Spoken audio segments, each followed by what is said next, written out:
ফোনে আসে অ্যাড নিয়ে বিরক্ত হওয়াটা স্বাভাবিক। ধরুন আপনি একটা ভিডিও দেখছেন, হঠাৎ করে একটা অ্যাড চলে আসে। বিভিন্ন ধরনের অ্যাড ব্যবহার করার সময় অ্যাড চলে আসে।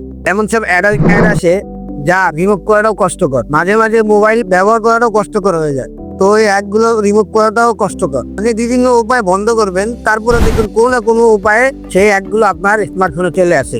সো আজকে আমরা দেখাবো কিভাবে আপনার স্মার্টফোন দিয়েই আপনি খুব সহজেই অ্যাডগুলো আসা বন্ধ করবেন। প্রথমে আপনি আপনার স্মার্টফোনের সেটিং অপশনে যাবেন, দেন সেখানে গিয়ে খুঁজে পাবেন কানেকশন, মোর কানেকশন, দেন এখানে পাবেন প্রাইভেট ডিএনএস। এখানে দেখবেন এটা অটোমেটিক দেওয়া আছে। প্রাইভেট ডিএনএস এ জাস্ট একটা ক্লিক করবেন, দেন এখানে টাইপ করবেন dns@com। জাস্ট আপনার কাজ এইটুকুই। দেখবেন আপনার ফোনে অ্যাড আসা বন্ধ হয়ে গিয়েছে। এটুকু করার পরে দেখবেন যে আপনার ফোনে অ্যাড আসা বন্ধ হয়ে গিয়েছে। তো এরকম আরো ইন্টারেস্টিং টিপস পেতে অবশ্যই আমার চ্যানেলে একটা সাবস্ক্রাইব করে রাখবেন, আর পেজে দেখে থাকলে অবশ্যই ফলো দিয়ে রাখবেন। ধন্যবাদ।